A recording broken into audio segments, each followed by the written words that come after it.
ఆయన యందు మనసుండడం అలవాటైపోయిన వాడెవరో ఆయనను ఈశ్వరుణ్ణి చేరకుండా ఆపగలిగినది లేదు. అందుకే దాని విషయంలో ఒక విచిత్రమైనటువంటి మాట చెప్తుంటారు. ఆఖరికి భగవంతుని యందు ఐక్యమైపోయే స్థితిలో కూడా భక్తి యొక్క దార్ఢ్యం ఎలా ఉంటుందంటేట, ఇంకా భగవత్ సేవ యందే ప్రీతి పొందుంటుందిట. అయ్యో చూడండి, దానికి నేను మీకు ఒక ఉదాహరణ చెప్పాలంటే, నాకు కూతురుంది, కొడుకున్నాడు. నా కూతుర్ని నేను ఎంతో ప్రేమగా పెంచి పెద్ద చేశాను, చదివించాను. దానికి పెళ్లి సంబంధం నేనే చూశాను. యోగ్యమైన వరుడు, మంచి కుటుంబం అని దానికి పెళ్లి చెయ్యాలని అబ్బో చాలా కష్టపడ్డాను. నేను కట్టుకున్న ఇల్లు ఒకటి అమ్మేశాను. పెద్దాపురం నాకున్నది ఆ ఇల్లు ఒక్కటే, అది అమ్మేశాను. ఇప్పుడు వేరే ఇల్లు కట్టుకున్నాను అనుకోండి కాకినాడలో. ఆ ఇల్లు అమ్మేశాను. ఆ డబ్బు పెట్టి ఎంతో బాగా పెళ్లి చెయ్యాలని ఎంతో తాపత్రయపడి దానికి నిజంగా అంత బాగా పెళ్లి చేసి కన్యాదానం చేసేసి ఇంటికొచ్చి బావురుమని ఇచ్చాను పూజామందిరంలో. అయ్యో నా కూతురు వెళ్ళిపోతోంది అత్తారింటికని. నేనే కదా కూతురికి పెళ్లి సంబంధం చూసింది, నేనే కదా అవన్నీ చేసింది, మరి కూతురు వెళ్ళిపోతోందని ఏడుపు ఏమిటి అంటే, ఎంత నేననుకుని ఇచ్చేస్తున్నా కూతురు నా ఇంట్లోంచి వెళ్ళిపోతోందని ఏడిచినట్టు భగవంతుని యొక్క భక్తిట మోక్షాన్ని కూడా ఒక స్థితిలో అమ్మో ఆయన ఎందుకు కలిసిపోవడమేనా, ఆయన్ని సేవించడానికి ఇంక అవకాశం ఉంటుందా అంటుంది. భక్తి యొక్క దార్ఢ్యం అలా ఉంటుంది. దానికి సుప్రభాతంలో ఒక విచిత్రమైన శ్లోకం ఉంటుంది, నేను ఇప్పుడు చదువుతుంటాను. అందులో ఆ శ్లోకంలో ఒక మాట అంటారు. అందులో స్వామివారిని స్వర్గాపవర్గ నిరపేక్ష నిజాంతరంగా కల్పాగమా కలనయా కులతాం లభంతే శ్రీవేంకటాచలపతే తవ సుప్రభాతం అంటారు. స్వర్గాపవర్గ నిరపేక్ష నిజాంతరంగా తద్గోపురాగ్రశిఖరాణి నిరీక్షమాణా. స్వర్గము అపవర్గము, ఉత్తమలోక ప్రాప్తి, మోక్షము ఏమిస్తున్నా కూడాట వెళ్ళిపోతూ వెళ్ళిపోతూ ఆనందనిలయ విమానం చూసి అవన్నీ మాకొద్ది ఇక్కడ ఉంటామంటారట. అంటే భక్తి యొక్క తాత్పర్యం అలా ఉంటుంది.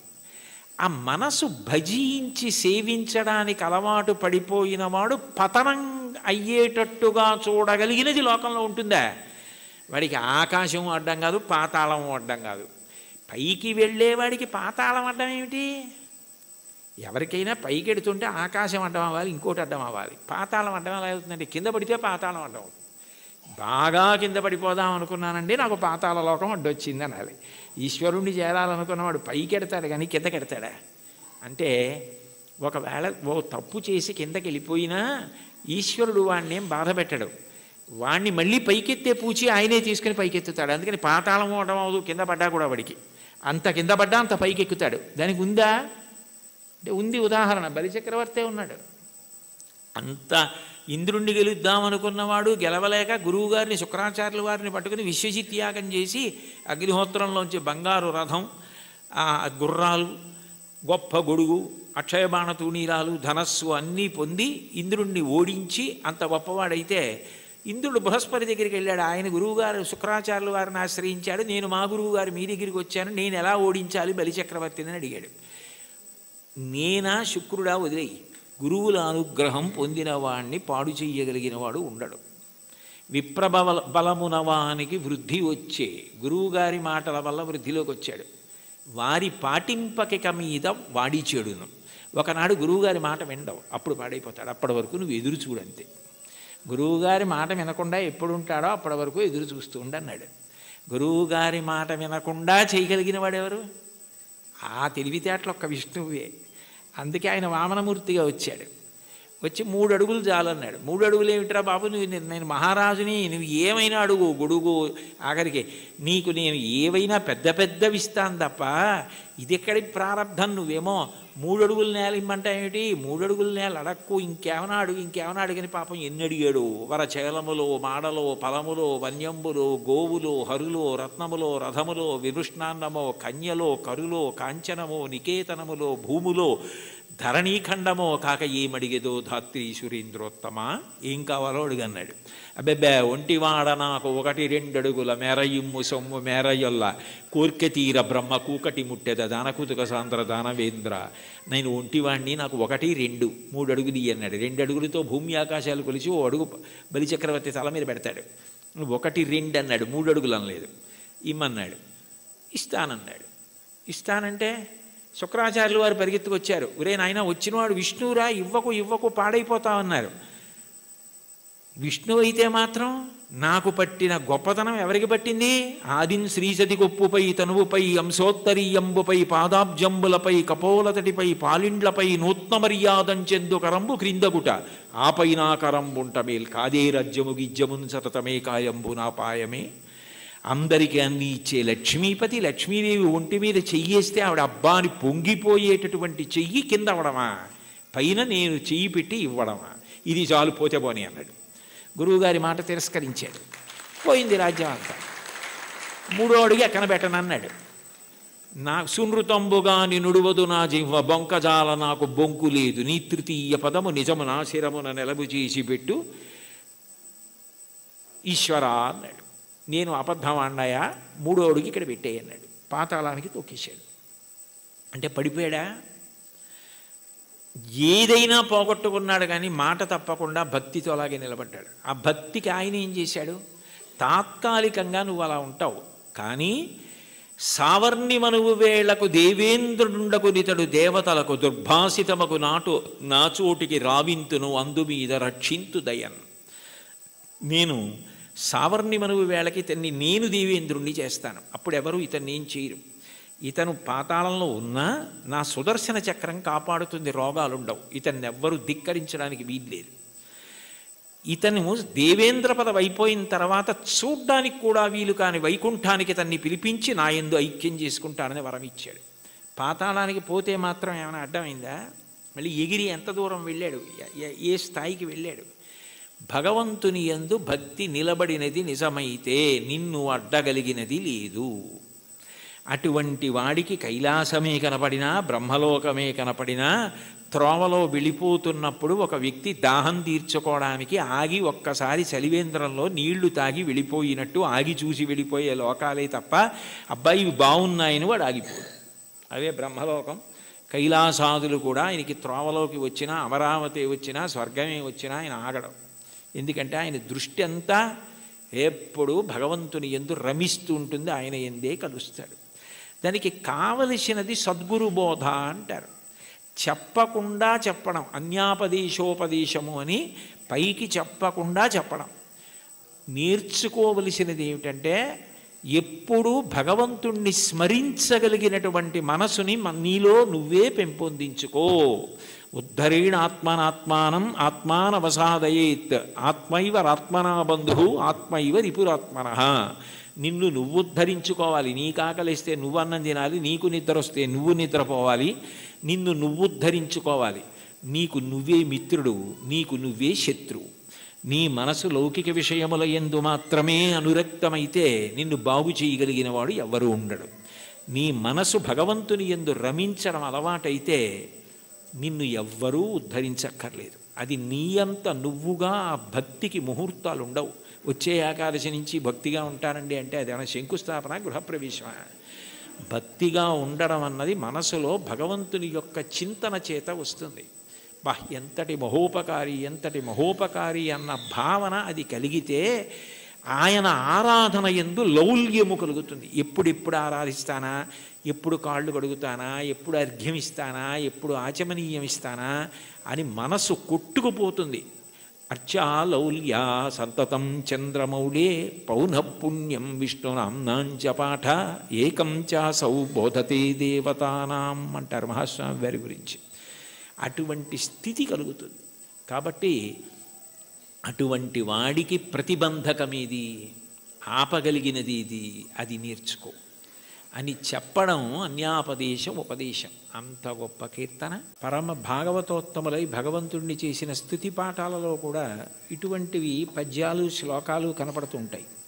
ఈ కీర్తనకి సంబంధించినంత వరకు ఎదురుగుండా ఉన్నటువంటి వెంకటేశ్వరుణ్ణి, తిరుమలలో విరాజమానుడైన వెంకటేశ్వర స్వామి వారి ఎదుట నిలబడి, అది కేవలం ప్రతిమ అన్న భావన కాకుండా ఆయన వెంకటేశ్వరుడే, ఆయన సాక్షాత్తు శ్రీమన్నారాయణుడే అన్న భావనతో అన్నమాచార్యుల వారు మాట్లాడుతున్నటువంటి కీర్తన. అంటే యద్భావం తద్భవతి.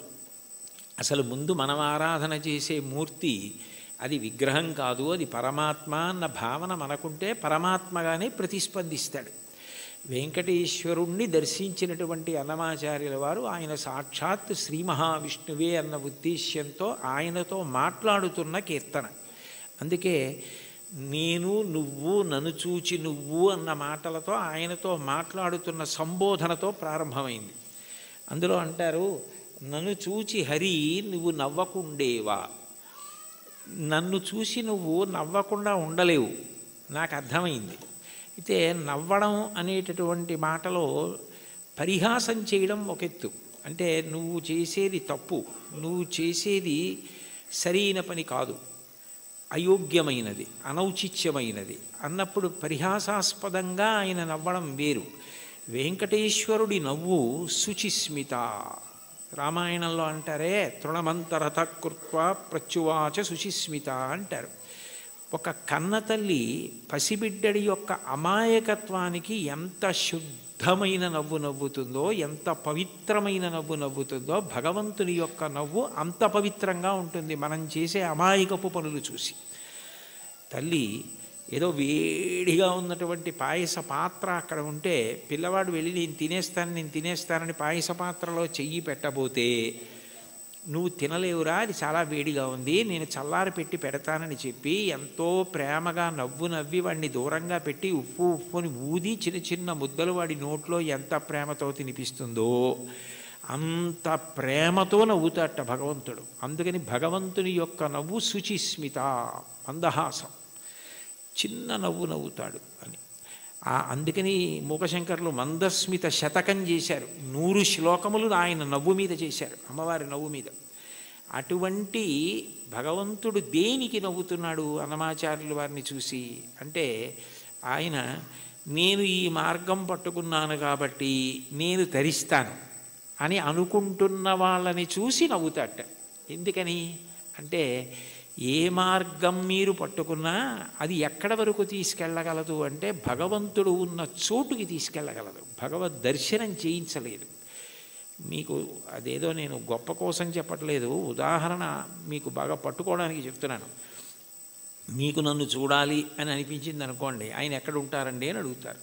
ఏదో ఫలానా చోట ఉంటారండి అని చెప్పారనుకోండి, మీరు అక్కడికి రాగలరు. కానీ తలుపు తీసి మా అబ్బాయి ఇవాళ ఆయన ఎవరిని చూడాలనుకోవట్లేదండి, ఆయన ఏదో చదువుకుంటున్నారు, నేను ఎవరిని చూడనని చెప్పారు అన్నారనుకోండి, మీరు చూడగలరా నన్ను? సాధ్యం కాదు. కానీ ఎవర్రా అని నేను అడిగాను అనుకోండి, వాడు వచ్చి నాకు ఏదో చెప్పాడు అనుకోండి, సరే ఉండు 5 నిమిషాలు చూసి వస్తాను అని నేను వచ్చాను అనుకోండి, నేను మిమ్మల్ని చూడాలని వస్తే మీరు నన్ను చూడగలరు తప్ప, మీరు చూడాలని వస్తే నా చేత మీరు చూడబడలేరు, మీరు నన్ను చూడలేరు. మీరు నన్ను చూడడం మీ చేతిలో లేదు, నా చేతిలో ఉంది. ఇంత చిన్న విషయమే అలా ఉంటే భగవద్ దర్శనం, భగవద్ అనుభవం మనం పట్టుకున్న మార్గం వల్ల ఫలితంగా వస్తుంది. అదేనా కర్మ అయితే ఈ కర్మ చేస్తే ఈ ఫలితం వస్తుంది అని చెప్పచ్చు. అబ్బాయి నువ్వు ఈ పొలాన్ని దున్నవయ్యా, విత్తనాలు వెయ్యి, ఇలా నీరు పెట్టు, మొక్కలు వస్తాయి అని చెప్పచ్చు. భగవన్మార్గంలో నువ్వు ఈ మార్గాన్ని పట్టుకుంటే నీకు తప్పకుండా భగవద్ దర్శనం అయిపోతుంది, మోక్షం పొందగలవు అనుకుంటే అందులో ఎప్పుడూ 2 అంగుళాలు తక్కువ వస్తుంది. నేను చేస్తున్నాను కర్తృత్వం, దాని చేత ఈ ఫలితం వస్తుంది ఒక ఆశ. ఈ 2 మనసులో ఉండి పాటించిన ఏ పద్ధతి కూడా భగవంతుణ్ణి పూర్తిగా చేరనివ్వదు. అదే భాగవతంలో ఉలూకల బంధనం. యశోద ఎంత ప్రయత్నించి కృష్ణుడి బొజ్జ కట్టేద్దామని తజ్జనని లోగిటంగల రజ్జు పరంపరల తేవంగా ఆ బొజ్జ తిరిగి రాదయ్యే జగజ్జాలములున్న బొజ్జ కట్టందరమే. ఇన్ని తాళ్ళొచ్చి ముళ్ళేసి చుట్టూ తిప్పినా 2 అంగుళాలు తక్కువ వస్తూనే ఉంది. ఏమిటి 2 అంగుళాలే తక్కువ వస్తుంది, ఇన్ని తాళ్ళు ముడేసి పొట్ట చుట్టూ తిప్పినా పొట్టకి తక్కువ అవ్వకూడదు కదా, ఎన్ని తాళ్ళు కలిపి ముడేసినా 2 అంగుళాలే తక్కువ అన్న ఆలోచన ఆవిడికి రాలేదు. ఆవిడ మరిచిపోయింది. ఆవిడ ఇందులో నిమగ్నమైపోయిందంటే ఆయన్ని కడదాం అనుకుందంతే. అప్పుడు ఆయన కట్టబడ్డాడు. మీరు జాగ్రత్తగా తెలుసుకోవాలి, ఆవిడ కట్టలేదు. అందుకే వడల చెమటలగయ నొత్తరీయముజార తురుముకున్న విరులు జారిరాల కట్టరాని తనను కట్టెదనని చింత కట్టుకున్న తల్లి కరుణ చూచి. చిక్కడు సిరికౌగిటిలో చిక్కడు సనకాది యోగి చిత్తాబ్జములన్ చిక్కడు శృతిలతి కావలి చిక్కెనతడు లీల తల్లి చేతన్ రోలన్. ఆయన వేదమంత్రాలకి దొరకడు, ఆయన లక్ష్మీదేవి కౌగిటికి దొరకడు, ఆయన సనకసనందనాథుల మనస్సులో ఎందు దొరకడు. కానీ ఆయన దొరికిపోయాడు యశోదకి. ఎందుకు దొరికిపోయాడు అంటే ఆమె ఎందుకు చేస్తోందన్నది ఆమె మరిచిపోయింది. మరిచిపోయి ఆయన ఆయనని కట్టడం అన్న దాంట్లో 2 అంగుళాలు తక్కువ వచ్చాయన్నది ఆవిడ మరిచిపోయినప్పుడు కట్టబడ్డాడు. నేను ఇది చేస్తున్నాను, ఈ మార్గం పట్టుకున్నాను, దీనివలన ఇది కలుగుతుందని నువ్వు మరిచిపోయి ఆనందంతో అది చేసినప్పుడు ఆయన నీ చేత బంధింపబడతాడు. అదే మహాభారతంలో సహదేవుడు కట్టడం, అదే భాగవతంలో యశోద కట్టడం.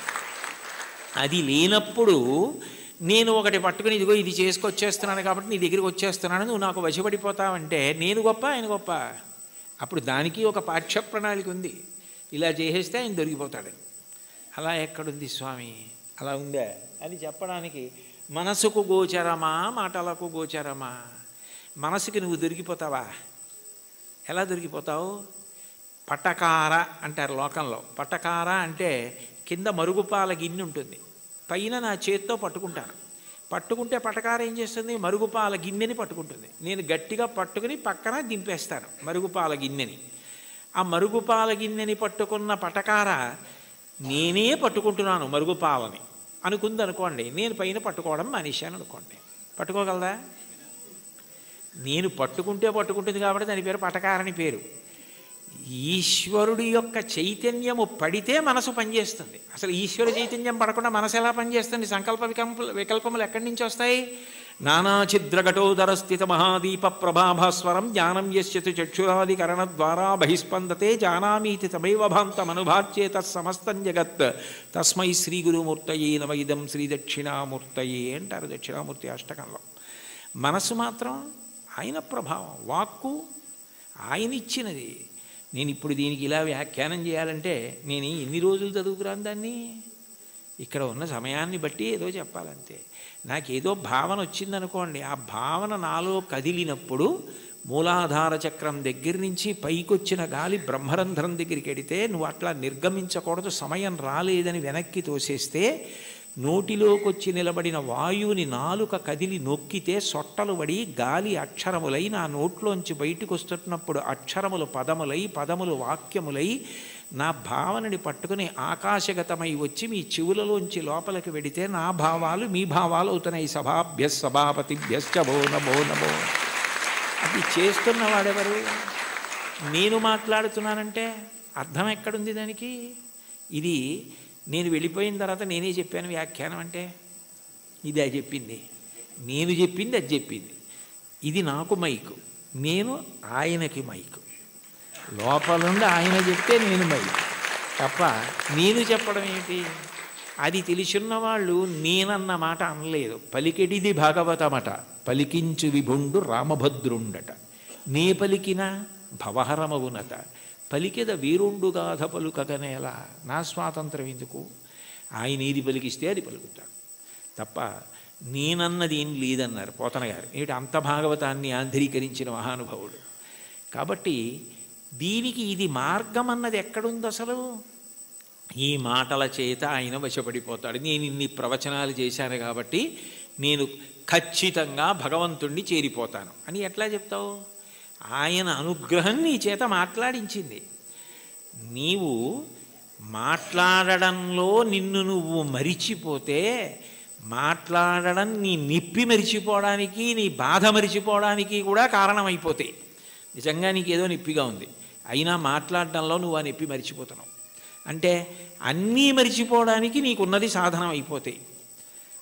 అప్పుడు ఈశ్వరుడు వశపడతాడు. తప్ప ఇది నాకు మార్గము, దీనికి ఇది ప్రయోజనము అని అనుకున్నంతకాలం నువ్వు వశపడతావా స్వామి? అంత అమాయకుడివా? అది సాధ్యమా? అంటే ఆ మైమరుపు రావాలి.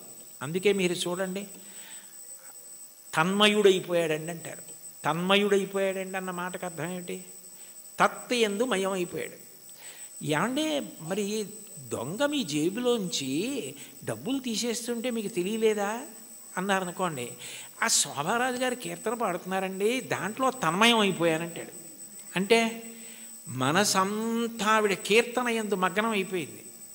దొంగ జేబులో చేయి పెట్టడం కానీ డబ్బులు తీయడం కానీ తెలియలేదు. చర్మానికి స్పర్శ ఉండదా? ఉంది. కానీ ఎందుకు తెలుసుకోలేకపోయింది? అంటే మనసు పాట యందు తన్మయం అయిపోయింది. అలా నువ్వు ఏది చేస్తున్నావో దాని ద్వారా నువ్వు తన్మయమైపోతే అప్పుడు ఈశ్వరుడు వశపడతాడు. తప్ప ఇది నేను ఇంత బాగా చేస్తున్నానని నువ్వు నీకు పొగుడుకోవడం అలవాటైపోతే, ఇది నేనే చేస్తున్నాను అనుకుంటే నువ్వు బాగా చేసుకుంటున్నావు కదరా, చేసుకో అంటాడు. అది తన్మయానికి కారణమై, అందుకే చిట్ట చివరికి ఏదైనా ఎక్కడికి వెళ్ళాలి అంటే మౌనమునందు పర్యవసించాలి. చిట్ట చివరికి సంగీతము నాదమునందు, శబ్దం ఎక్కడ పుడుతోందో అక్కడ లయమైపోతుంది. నాదతను మనిషం శంకరం అంటారు త్యాగరాజస్వామి. అందుకే ఆ నాదము శంకర శరీరము, దాని యందు లయం అవ్వాలి. ఇక్కడ ఉన్నారు కదా మంజు భార్గవి గారు, శంకరాభరణంలో ఆయన ఏదో ఉరిమే ఉరుములు మెరిసే మెరుపుల చిరుచిరు నవ్వులు కాబోలు, సరిసరి నటనలు కాబోలు అని పరవశాన శిరసు గంగా ధరకు జారెన శివగంగ నాగానలహరి నువ్వు మునుగంగా అని పరవశించిన పరమశివుడు తల కిందకి జింపి చూస్తేట గంగ కింద పడి ఈయన తడిసిపోయేట. ఈయన గానలహరిలో ఆయన మురిగిపోయేట. అప్పుడు ఒక్క క్షణం ఆగిపోయాడు అనుకోండి, అప్పుడు నాదోపాసన చేసిన వాడను నీవాడను నేనైతే, అది నాదమునందు ఉపాసన. మౌనమునందు వెళ్ళిపోవాలి. శ్రీశైల శృంగకు హరేషు కదోపలప్స్యే గాత్రం యదామ మలతాహ పరివేష్టయంతి కర్ణే యదాహ విరచయంతి ఖగాశ్చ నీడాస్. అప్పుడు వీడు కదలడు అని నమ్మకం వచ్చి తీగలు చుట్టుకుంటాయి. వీడు కదలడు అని నమ్మకం వచ్చి పక్షి చెవుల్లో పుల్లలు పెట్టి గూడు పెడుతుంది. వీడు కదలడు అని నమ్మి పక్షులు వాసం చేసి గుడ్లు పెట్టి పొదిగి అరుస్తాయి.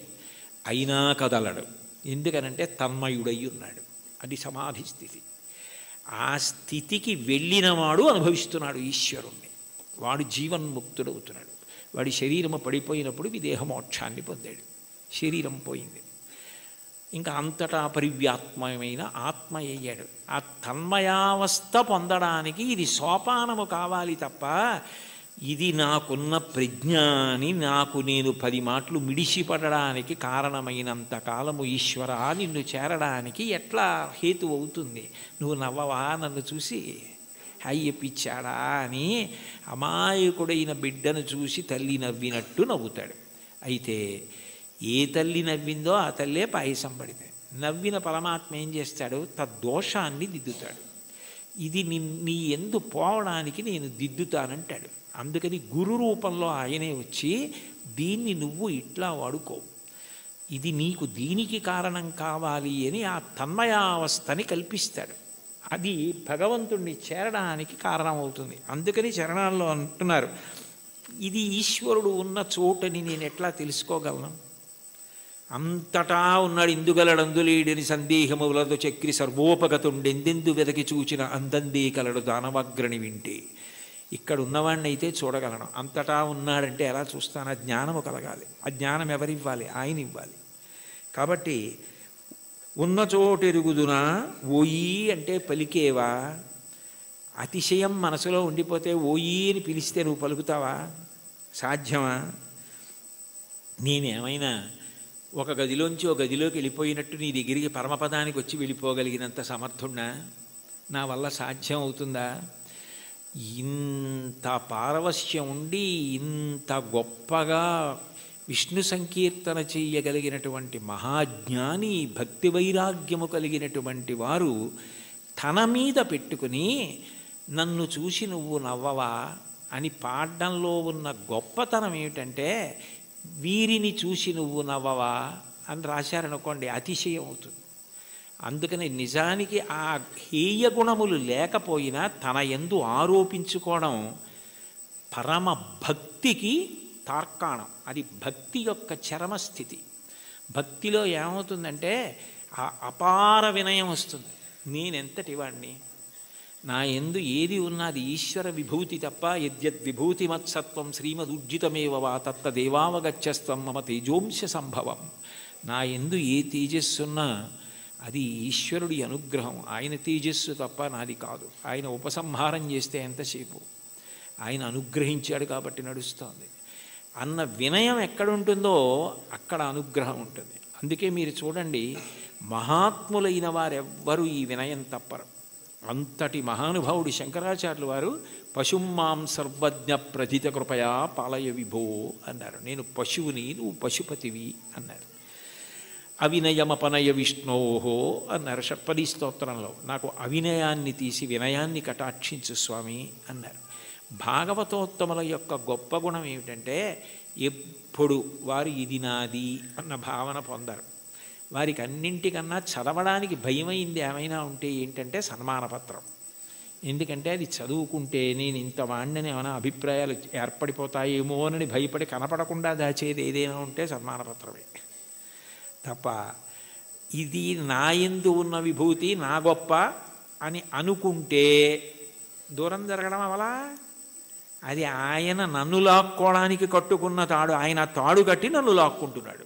అంటే రాగస్వరూప పాశాఢ్య, ఈ రాగము తీసి ఆవిడ భక్తిపాశం వేసి తన దగ్గరికి లాక్కుంటోంది. నాకేముంది, ఏమీ లేదు, నేనేం పెద్ద చదువుకోలేదు, మహావిద్వాంసుణ్ణి గాను, సమస్త శాస్త్రములు తెలిసిన్నవాణ్ణి గాను, అయినా వీడు ఎలా తరించాలి? అందుకని వీడికి ఏదో 4 మాటలు మాట్లాడడం అన్న లక్షణాన్ని ఇస్తే తగుదునమ్మా అని బయలుదేరుతాడు. ఏదో గంటన్నర మాట్లాడతాడు. ఇది అడ్డు పెట్టి నా దగ్గరికి లాక్కుంటానని ఆయనే ఆ పాశం వేసి తన దగ్గరికి లాక్కుంటున్నాడు. ఇదంతా నాదే అంటే నేను మాట్లాడకపోతే ఈ మైక్ ఎంతో, ఆయన మాట్లాడకపోతే నేను అంతే. అది తెలుసుకుంటే చాలు. ఆ వినయాన్ని ప్రతిపాదించి ఈశ్వరుణ్ణి చేరడానికి మార్గములు కావు. ఏ మార్గము పట్టినా ఆ మార్గము ద్వారా నువ్వు కాదు కర్తృత్వంతో చేరేది. ప్రీతి పొంది ఈశ్వరుడు ఆక్కోవాలి, ప్రీతి పొంది ఈశ్వరుడు కలుపుకోవాలని గుర్తుపెట్టుకో, వినయాన్ని నిలబెట్టుకో. అది తాత్పర్యం కీర్తనకి. చాలు. ఏకశబ్ద సమ్యజ్ఞాత సృష్టప్రయుక్త స్వర్గే లోకే కామదుగ్భవతి. ఒక్క మాట అంటే మనని ఉద్దేశించి తనని తాను ఉద్దేశించుకుని అంటున్నట్టుగా ఇంకింతకన్నా ఏం కావాలి? హరినామ సౌఖ్యామృతము. అన్నిటికన్నా తేలిక మార్గం ఏమిటంటే భగవంతుని యొక్క నామాన్ని పలకడం. నామము ఏం చేస్తుంది అంటే నామిని తీసుకొస్తుంది. ఇప్పుడు నేను ఇక్కడ కూర్చుని అకస్మాత్తుగా మాట్లాడుతూ శోభారాజు గారు అన్నాను అనుకోండి, ఆవిడ నా వంక తిరుగుతారు. ఎందుకని? నామము నామిని ప్రతిస్పందించేటట్టు చేస్తుంది. భగవంతుని నామము ఒకటే ఉండాలి కదా. ఇప్పుడు నాకు కోటేశ్వరరావు అని పేరు అంతే, కానీ నాకు సహస్రనామాలు ఉండవు కదా. మరి ఈశ్వరుడికి ఎందుకు అన్ని నామాలు? అంటే నామములు బాలసారి చేసి పెట్టిన పేర్లు కావు, నామములు గౌణములు. నిర్గుణుడైన భగవంతుడు ఒక్కొక్క గుణాన్ని ఆవిష్కరించినప్పుడు ఒక్కొక్క నామము కింద మారుతుంది. ఉదాహరణకి స్థాణుహు అన్నాను అనుకోండి. స్థాణుహు అంటే సాధారణంగా మనం ఏమంటాం, కదలకుండా ఎవరైనా నించున్నారనుకోండి, నువ్వేమైనా స్థాణువా కదలవి అంటావు. భగవంతుడికి స్థాణువు అని పేరు ఎందుకు వచ్చిందంటే ఇంకా ఆయన అంతటా వ్యాప్తి చెంది ఉన్నాడు, ఇక ఆయన కదలడానికి చోటేది. అందుకని స్థాణుహు. ఒక్కొక్క గుణము వలన ఒక్కొక్క నామం వస్తుంది. మీరు ఏదో ఒక్క నామాన్ని ప్రీతితో పట్టుకున్నారనుకోండి, ఆ నామం పలకడం అలవాటు అయిపోయింది అనుకోండి, కష్టం రానివ్వండి, సుఖం రానివ్వండి, ఏమవనివ్వండి, ఆ నామం పలకడం అలవాటైతే కలియుగంలో దానికి ఒక సౌలభ్యం ఉంది. కలియుగంలో అన్నిటికన్నా తేలిక ఏమిటంటే భగవన్నామం పలకడం. భగవన్నామం పలకడానికి ఎవరు బాగా అలవాటు పడిపోతారో వాళ్ళు ఆ నామిని దగ్గరికి తెచ్చుకోగలుగుతారు. ఆయనే వాళ్ళకి సమీపానికి వస్తాడు. వచ్చి వాళ్ళు తరించడానికి కారణం ఆయనే చూపిస్తాడు. అందుకే కలవు నామ సంకీర్తన. కలియుగంలో భగవంతుని నామం పట్టుకోవడం కన్నా తేలిక మార్గము వేరొకటి లేదు. నాకు మంత్రం రాదు, తంత్రం రాదు, యజ్ఞం రాదు, యాగం రాదు, రాని వాటి గురించి విచారించకు. ఏదో ఒక నామం పలకగలవు కదా, శివ అనగలవు, రామ అనగలవు, ఆ నామం పట్టుకో చాలు. అది ఒక్కటి పట్టుకుంటే అది 2 ప్రయోజనములు చేరుస్తుంది. ఒకటి, నువ్వు చేసిన పాపములు ఏవి నిన్ను ఈశ్వరుణ్ణి చేరకుండా ప్రతిబంధకంగా నిలబడతాయనుకుంటున్నావో వాటిని తీసేస్తుంది. 2, ఎవరిని నువ్వు చేరాలనుకుంటున్నావో వాణ్ణి నువ్వు ప్రయత్నపూర్వకంగా చేరడం కాదు, వాడొచ్చి నీ దగ్గర నిలబడి వాడు నిన్ను పొందేటట్టు చేస్తుంది. ఎంత తేలికైంది. నామస్మరణ ధన్యోపాయం నహి పశ్యామో భవతరణే. కలియుగంలో ఇంకా నామస్మరణ కన్నా భవతరణానికి, సంసార సముద్రమును దాటడానికి మార్గము లేదు. భాగవతంలో అంటారు, నామము ఎంత తేలిక అంటే బిడ్డ పేరు పెట్టి పిలిచిననైన విశ్రామ కేళినైన మిగుల గేలినైన పద్య గజ్జ గీత భావార్థములనైన కమలనయను తలుప కలుషహరము. మీరు బిడ్డకి పేరు పెట్టుకుని చక్రి అని పేరు పెట్టుకున్నారు, శౌరి అని పేరు పెట్టుకున్నారు, శౌరి శౌరి శౌరి శౌరి అని పేరు అదే పనిగా బిడ్డ పేరు పెట్టి పిలిచినా అది భగవంతుణ్ణి పిలిచినట్టే ఆయన లెక్కలోకి తీసుకుంటాడు. అందుకే కదా అజామీళుడు మోక్షాన్ని పొందాడు. కాబట్టి బిడ్డ పేరు పెట్టి పిలిచిననైన విశ్రామ కేళినైన, ఆడుకుంటూ భగవంతుడి పేర్లు కొన్ని అవతల వాళ్ళు పెట్టుకుని యువతల వాళ్ళు పెట్టుకుని ఆడుకుంటూ పిలుచుకున్నా సరే భగవంతుడు దాన్ని తన నామం ఉచ్చరించడంగానే స్వీకరిస్తాడు.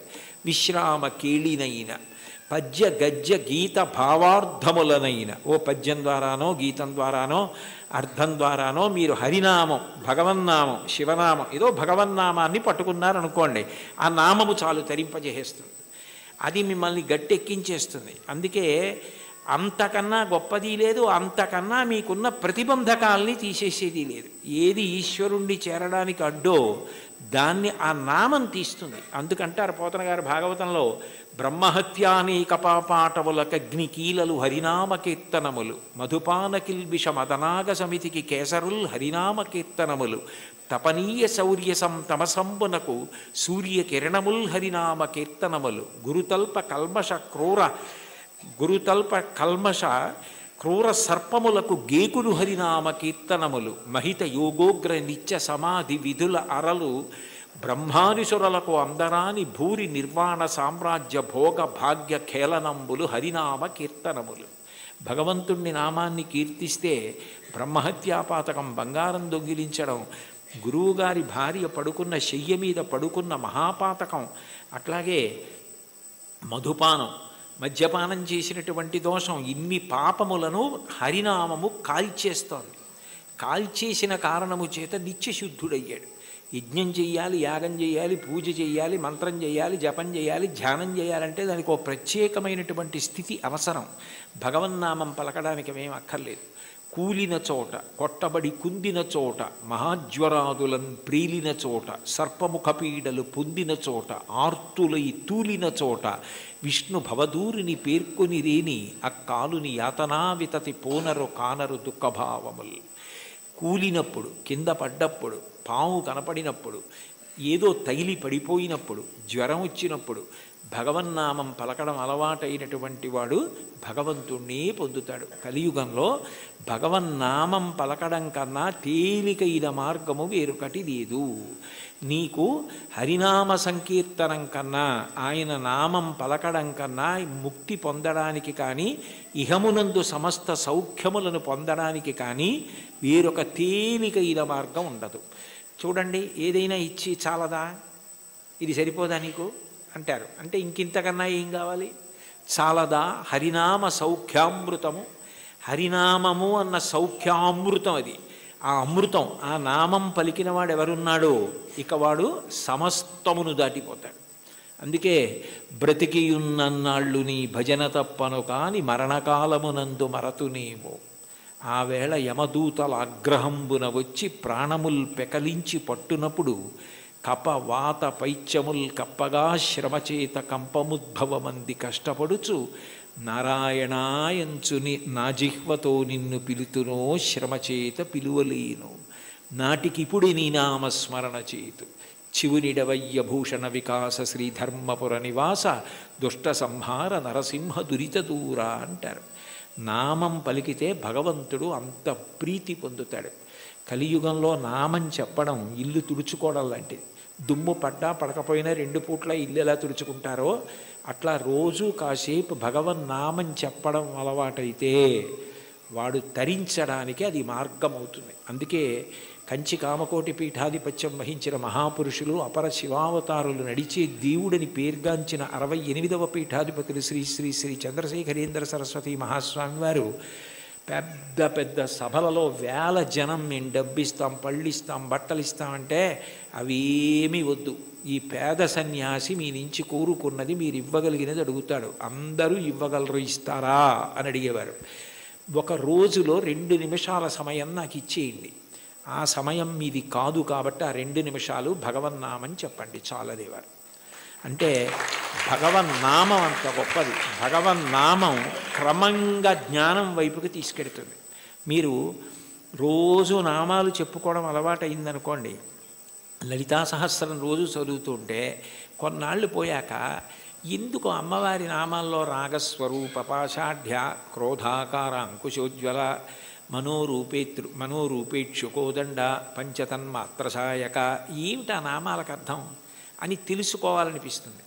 ఆ నామాలకు అర్థం తెలిస్తే తత్వం తెలుస్తుంది, తత్వం తెలిస్తే పరవశం కలుగుతుంది, పరవశం కలిగితే మీరు మిగిలినది మర్చిపోతారు. అక్కడ ఈశ్వరుని యొక్క అనుగ్రహం. దానికి నేను ఒక ఉదాహరణ చెప్పాలి అంటే, మీకు లలితా సహస్రం అర్థం బాగా తెలిసిందనుకోండి, మీరు చదువుతున్నారు లలితా సహస్రం, నవచంపక పుష్పాభనాసాదండ విరాజిత అనో, లేకపోతే ఏదో అమ్మవారి యొక్క కబరీబంధంలో తిరుగుకునేటటువంటి పువ్వులు ఉంటాయి కదా, ఆ పూల దండ గురించో ఏదో మీకు ఆ నామం వచ్చింది. వచ్చేటప్పటికి చంపకాశోక పున్నాగ సౌగంధిక లసత్కచ అని నామం వచ్చింది. మీకు అమ్మవారి నల్లటి కబరీబంధం, దాని మధ్యలో ఉన్న చూడామణి, తలకి అటు ఇటు పెట్టుకున్న సూర్యచంద్రులు, పాపటలో పెట్టుకున్న కుంకం, ఆవిడ ఇలా పెట్టుకున్నటువంటి ఆ చూడామణితో కూరుకున్నటువంటి ఆభరణ విశేషం, అమ్మవారి కబరీబంధంలో పెట్టబడినటువంటి సింహాచల సంపంగి పూల దండ, అశోక పుష్పాల దండ, ఇవన్నీ కనపడి ఆ కబరీబంధం వంక మనసు నిలబడిందనుకోండి, మీకు తెలియకుండా మీరు ఏం చేస్తారంటే తర్వాత నామం చెప్పలేరు. చంపకాశోక పున్నాగ సౌగంధిక లసత్కచ, చంపకాశోక పున్నాగ సౌగంధిక లసత్కచ, చంపకాశోక పున్నాగ సౌగంధిక లసత్కచ అంటుంటారంటే మీ మనసంతా కూడా అమ్మవారి కబరీబంధమునందు లయమైపోయింది. ఆ కొప్పు ముడిని చూస్తారు. అప్పుడు భార్య ఎవరో అటువైపు వచ్చి, ఏమిటి ఈయన ఇవాళ లలితా సహస్రం ఇదే నామం చెప్తున్నారు, మరిచిపోయారా ఏమిటా అని, కురివిందమణిశ్రేణీ కనత్కోటి రమండిత అందనుకోండి, పాడు చేసేసావేనా ధ్యానం అంటే. అంటే అక్కడ మనసు లయమైంది, ఇంకా మిగిలినవి ఏవి గుర్తు రావట్లేదు. అమ్మవారి కబరీబంధ దర్శనం చేస్తున్నాడు. నామాల యొక్క అర్థం తెలిసిందనుకోండి, అదే భగవత్తత్వం. ఆ భగవత్తత్వం తెలిసిందనుకోండి పరవశం, పరవశమే మీ యొక్క ధ్యాన స్థితికి కారణం. అప్పుడు ఏమవుతుందంటే మీకు ఏది చూస్తున్నా నామవైభవము, ఆ ఈశ్వర తత్వం మీ యందు ప్రకాశిస్తూ మీకు గొప్ప ఆనందాన్ని ఇస్తాయి. చాలదా హరినామ సౌఖ్యామృతము, అది మీకు ఏమి ఇవ్వలేదు కనుక మీకు ఏదైనా ఇస్తుంది. ఇది ఒకటి హరినామమింతైన చాలదా చెదరకి జన్మముల చెరలు విడిపింప. ఇన్ని జన్మాలు ఒకటా రెండా, నానానేక పయూధముల్ వనములోనన్ పెద్ద కాలంబు సన్మానింపం దశలక్ష కోటి కరణీనాథుండనయ్యుండి మద్దానంభ పరిపుష్ట చందన లతాంత ఛాయలందుండలేక నీరాశ ఇతేల వచ్చిది భయం బిట్లో కది ఈశ్వర అంటాడు గజేంద్రుడు. 10 లక్షల కోట్ల భార్యలు నాకన్నాడు. అంటే నిజంగా అప్పుడే ఎన్ని జన్మలిత్తానో, ఎంతమంది భార్యలో, ఎంతమంది పిల్లలో, పునరపి జననం పునరపి మరణం పునరపి జననీ జఠరే చైనం ఇహ సంసారే బహుదుస్తారే కృపయాపారే పాహిమురారే. ఆ జన్మ పరంపర నుంచి విడిపించడానికి ఒక్క నామం చాలదా? చాలదా హరినామ సంకీర్తనము? మదినొకటి హరినామమింతైన చాలదా 10,000 నరక కోపముల వెడలింప. 10,000 నరక కోపముల యందు పడవలసిన పాపాలు తీసేయడానికి ఒక్క నామ సంకీర్తనం చాలు. ఎంత పెద్ద దూది పర్వతమైనా కాలిపోవడానికి ఒక్క నిప్పు రవ్వ చాలు, ఒక్క నామం చాలు, ఎంత సంచితమైన దగ్ధమైపోతోంది. కలదొకటి హరినామ కనకాద్రి చాలదారి బంగారు కొండ, తొలగుమని దారిద్ర్య దోషంబు చెరచ.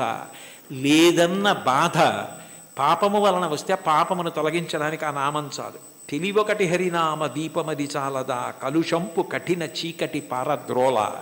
కఠినమైన అజ్ఞానమనే చీకటిని పారద్రోలడానికి భగవన్నామం అన్న దీపం చాలు. అయితే చివర పెద్ద ముడేశారు. భగవన్నామమునందు అనురక్తి దేనికి కలుగుతుంది అంటే భాగవతులతో కలిసి తిరిగితే వస్తుంది. వాళ్ళు ఎప్పుడూ భగవన్నామం చెప్పుకున్నంత పరవశించిపోతాడే, ఆయనతో ఉంటే ఎప్పుడు ఆ భగవత్కథలు భగవద్వైభవం అలా తలుచుకు మురిసిపోతూ ఉంటాడని మనకి కూడా అబ్బుతుంది. అందుకని కావలసింది ఏమిటంటే సత్సంగం, సత్పురుషుల సహవాసం. వాళ్ళని మనం గుర్తుపడతాం, కానీ వాళ్ళు మనని గుర్తుపెట్టి పేరు పెట్టి పిలిస్తే అంతకన్నా గొప్పతనం లేదు. అంటే సత్పురుష సహవాసం అంత గొప్ప సుమా. కాబట్టి సొగసి ఈ విభుని దాసుల కరుణ చాలదా, సత్పురుష సహవాసము చేత నామమునందు తాదాత్మ్యత కలుగుతుంది. ఇది నాకు కావాలి. ఆ నామమును పట్టుకోండి చాలు. అంటే చాలా తేలిక మార్గాన్ని ఇందులో ఉపదేశం చేసి, అబ్బాయి చాలా చిన్నది ఇచ్చాను అనుకుంటున్నావా, ఇది చాలదా, ఇంకింతకన్నా ఏమిటో, ఇంకింతకన్నా ఏం లేదు, ఎంత బాగా మాట్లాడారో, ఎంత అనునయంగా మాట్లాడారో, చాలదా. అన్నమాచార్యుల వారి వంటి వాగ్గేయకారులు ఈశ్వర కటాక్షం చేత పొందిన విద్య, వారికి తెలియని సంప్రదాయం, వారికి తెలియని పురాణ సంబంధమైన విషయాలు, వారికి తెలియని ఆరాధన రహస్యాలు ఉండే అవకాశం ఉండదు. అందుకే వారు ఏ ప్రధాన భావనతో ఒక కీర్తనని రచన చేయడం ప్రారంభం చేశారో దానికి సంబంధించిన విషయాన్ని సమగ్రంగా కీర్తనలో ప్రతిపాదించగలుగుతారు. మీరు ఈ కీర్తనని పరిశీలిస్తే ఆయన కొండలలో నెలకొన్న కోనేటి రాయడువాడు అని ప్రారంభం చేశారు. శ్రీవేంకటేశ్వరుడు కొండలలో నెలకొన్నాడు, 7 కొండలలో ఉన్నాడు అన్న విషయం అందరికీ తెలుసున్న విషయం. అయితే యథార్థానికి భగవంతుడు కొండ మీద ఉండడానికి ప్రధాన కారణం ఏమిటంటే, కొండ మీద ఉన్న దేవుణ్ణి తెలుసుకోవాలంటే కొండ ఎక్కాలి. 84 లక్షల జీవరాశులలో చాలా జీవరాశులు భూమికి అడ్డంగా వెన్నుపాం ఉండేటట్టు పుట్టి అడ్డంగానే వెన్నుపాం పెరిగేటట్టుగా బ్రతుకుతాయి. మనిషి ఒక్కడు భూమికి అడ్డంగా పుట్టి నిలువుగా పెరుగుతాడు. అంటే మనిషి ఒక్కడే ఊర్ధ్వముఖ చలనం చేసి భగవంతుణ్ణి తెలుసుకోగలడు. కొండలలో నెలకొన్నవాడు అన్న మాటకు అర్థం ఏమిటంటే, నువ్వు ఊర్ధ్వముఖ చలనం చేస్తే తెలుసుకోవడానికి అవకాశం ఇచ్చేటటువంటి వాడు. అందుకనే ఆయన ఆనందనిలయ విమానమనందు ఉంటాడు. అసలు ఈశ్వరుడికి పర్యాయ పదం ఆనందం. కృష్ణుడి పేరు కూడా నిజానికి కృష్ అంటే నిరతిశయ ఆనంద ఘనము. అటువంటి ఆనంద స్వరూపమైన భగవంతుడు నీకు అనుభవంలోకి రావాలి అంటే నువ్వు ఊర్ధ్వముఖ చలనం చెయ్యాలి. ఆయన కోనేటి రాయడు. సర్వసాధారణంగా నదుల యొక్క తీరాలలో ఈశ్వర దేవాలయాలు ప్రతిష్ఠితమవుతూ ఉంటాయి. అక్కడ స్వయంభూగా వ్యక్తమవుతూ ఉంటాడు. కానీ వెంకటేశ్వరుడు మాత్రం స్వామి పుష్కరిణికి ఎనలేని ప్రాధాన్యతనిచ్చి దాని పేరే స్వామి పుష్కరిణి అయింది. శ్రీ వెంకటేశ్వర సుప్రభాతానికి సంబంధించి మనం ఇచ్చే మంగళహారతి శ్లోకాల్లో కూడా శ్రీవైకుంఠ విరక్తాయ స్వామి పుష్కరిణీ తటే రమయా రమమాణాయ వెంకటేశాయ మంగళం అంటాం. వైకుంఠమునందు విరక్తి చెంది స్వామి పుష్కరిణి తటమునందు నివసించుతున్నవాడా అని పిలుస్తారు. దీనికి సంబంధించి బ్రహ్మపురాణంలో ఒక విశేషం కనపడుతుంది. సరస్వతీ నది ఒకప్పుడు గంగానది కన్నా తాను గొప్పది కావాలి అని భగవంతుడిని ఉద్దేశించి తపస్సు చేసింది. మనకి శాస్త్రములను పరిశీలిస్తే దేనికైనా పరిష్కారం ఏది సాధించాలన్నా దానికి సాధనము తపస్సు. అసలు ఈ సృష్టి ప్రారంభంలో భగవంతుడు వాడిన మొట్టమొదటి మాట తపస్సు అంత గొప్పది. అందుకని గంగానది కన్నా తాను గొప్పది కావాలని సరస్వతీ నది తపస్సు చేయడం మొదలుపెట్టింది. పులస్త్య బ్రహ్మ అక్కడికి వచ్చారు. పులస్త్య బ్రహ్మ వచ్చినప్పుడు సరస్వతీ నదికి అధిష్టాన దేవత ఉంటుంది. ఆవిడికే కాదు, ప్రతి నదికి అధిష్టాన దేవత ఉంటుంది. ఆ అధిష్టాన దేవత అనుగ్రహించినప్పుడు ఒక రూపంతో ప్రత్యక్షమై కనపడుతుంది. అందుకే భాగవతంలో పరీక్షిత్ ప్రాయోపవేశం చేసినప్పుడు అమ్మా అని పిలిచిన నరు పొమ్మ అని ముక్తి కడకు బుత్తువట. కృపన్ లెమ్మా నీ రూపముతో రమ్మా నాకెదురంగ గంగ రమ్యతరంగా అంటాడు. కాశీఖండంలో శ్రీనాథుడు కూడా గంగ అధిష్టాన దేవత ప్రాణోత్క్రమణమవుతున్న వాళ్ళని వచ్చి ఎలా అనుగ్రహిస్తుందో చెప్తాడు. ప్రత్యక్షమై వచ్చి భాగీరథి గంగ మృదులహస్తము సాచి మీను నివురు అంటాడు. అటువంటి సరస్వతీ నదికి కూడా అధిష్టాన దేవత ఉంటుంది. ఆవిడ తపమాచరిస్తోంది గంగ కన్నా గొప్పది కావాలి అని. గంగానదికి ఒక ప్రాముఖ్యత ఉంది. ఆవిడ ఒక్కతే త్రిపథగా అంటే 3 లోకముల యందు ప్రవహిస్తుంది. ఆమె స్వర్గలోకంలో ప్రవహిస్తే మందాకిని, భూమి యందు ప్రవహిస్తే భాగీరథి, పాతాళమునందు ప్రవహిస్తే భోగవతి. 3 లోకముల యందు ప్రవహించేది త్రిమూర్తుల యొక్క స్పర్శ కలిగినది గంగానది ఒక్కటే. బ్రహ్మకమండలంలో ఆయన నిత్య వ్యాపారము చేసుకోవడానికి అంటే నిత్యకర్మ చేయడానికి ఉపయుక్తమవుతుంది. ఆదావాది పితామహస్య నియమ వ్యాపార పాత్రీజలం అంటారు శంకరాచార్యులు వారు గంగాష్టకం చేస్తూ. ఆ తర్వాత బలిచక్రవర్తి వామనమూర్తికి 3 అడుగుల నేల దానం చేసినప్పుడు ఆ వామనమూర్తి భూమిని కొలిచి ఆకాశాన్నంతటినీ కొలిచేస్తూ పెరిగిపోయాడు. ఇంతంతై వటుడింతయై మరియు తానింతై అభోవీధిపై అంతైతో యదమండలగ్రమణ కల్లంతై ప్రభారాశిపై అంతై చంద్రునకంతయి ధ్రువినిపై అంతై మహర్వాటిపై అంతై సత్యపథోన్నతుండగుచు బ్రహ్మాండాంత సంవర్ధియ్యి అని. అలా పెరిగిపోతున్నప్పుడు ఆయన పాదం వస్తోంది. చూడండి మీ పాదం మా ఇంట్లో పెట్టండి అంటారు. మీ పాదం మా ఇంట్లో పెట్టండి అంటే వాళ్ళ ఇంట్లో కూర్చుని పాదం జాపి వాళ్ళ ఇంట్లో పెడతాడా? కాదు. మీ పాదం మా ఇంట్లో పెట్టండి అంటే మీరు మా ఇంటికి రెండని. విష్ణుపాదం వస్తోంది అంటే విష్ణు వస్తున్నారని. విష్ణువెవరు? బ్రహ్మగారికి తండ్రి.